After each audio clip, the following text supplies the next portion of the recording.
Welcome back to the session Respiration, the energy releasing process, part 4. Today let us discuss about cellular respiration. In previous class we discussed about cellular respiration. In cellular respiration takes place in mitochondria and energy rich compound called ATP is produced. ATP means adenosine triphosphate. ATP consists of 3 phosphate molecule. The third phosphate energy is stored in the third phosphate molecule. When energy is released, ATP is converted into ADP. ADP means adenosine diphosphate. ADP means adenosine diphosphate with the release of IP. IP means inorganic phosphate. The energy is stored in this IP. IP means inorganic phosphate. And energy stored in inorganic phosphate. Now let us discuss what are the steps seen in the aerobic respiration. Aero means A. Aerobic respiration takes place in presence of oxygen. Glucose is the simplest substance which is ready to produce energy. Now this glucose in presence of oxygen, this glucose will break down into pyruvic acid. That process, respiration takes place in 3 stages, glycolysis, Krebs cycle, electron transport. But for your contents, they have discussed only glycolysis. Glyco means sugar. Glyco means sugar. Lysis means breakdown. Here the sugar molecule is going to break down into 2 molecules of pyruvic acid, with each pyruvic acid consists of 3 carbon atoms. Glucose will changes into pyruvic acid and that process is called glycolysis. Glyco means sugar, lysis means breakdown. In this process, 2 molecules of ATP is released. Now this pyruvic acid in presence of oxygen inside the mitochondria takes mitochondria oxidized into carbon dioxide, water, heat and a large amount of energy, that is 36 ATP molecules are released, and this process is called Krebs cycle. In Krebs cycle takes place in the mitochondrial matrix. The pyruvic acid is oxidized with so many enzymatic reactions takes place, and the pyruvic acid is oxidized into carbon dioxide, energy, water, and this whole process is called Krebs cycle. It was discovered by Sir Hans Krebs and he won the Nobel Prize for his notable work. Now coming to the anaerobic respiration. In absence of oxygen, this pyruvic acid will changes into lactic acid, and this type of respiration is called anaerobic respiration.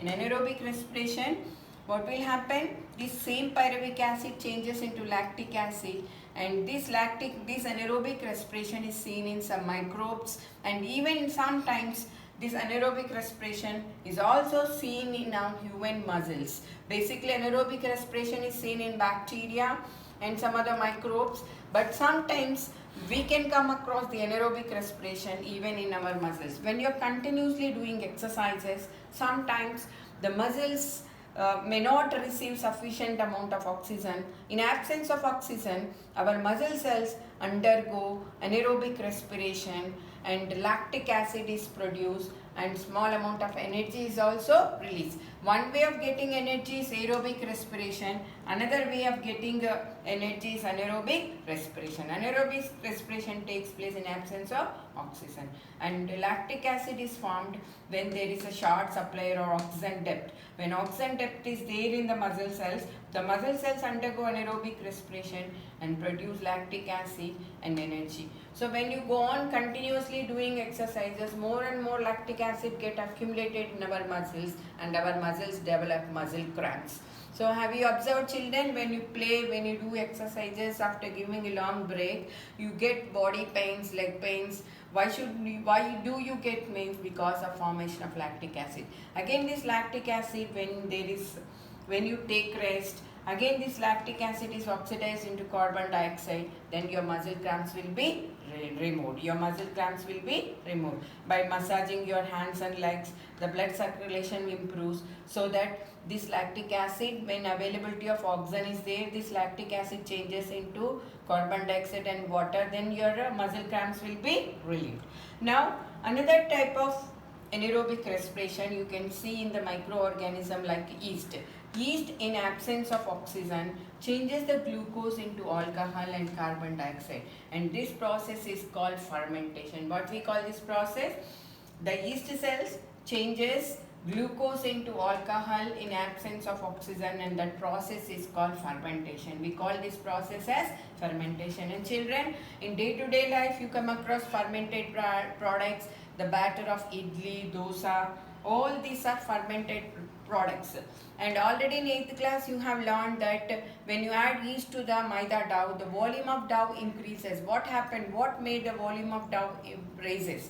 The volume of dough raises because of fermentation.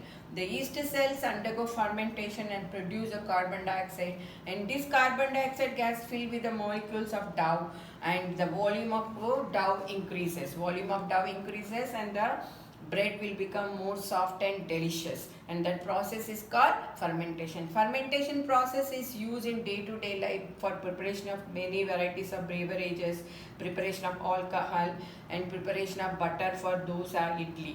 See, if you don't keep this dosa, idli dough in the fridge, you get a characteristic smell of alcohol. Did you notice? If you don't keep this dosa, idli butter in the fridge, you get a pungent alcoholic smell. Why do you notice such kind of smell? Because the yeast cells undergo fermentation, and the product has been fermented, and the fermented product release alcohol and carbon dioxide.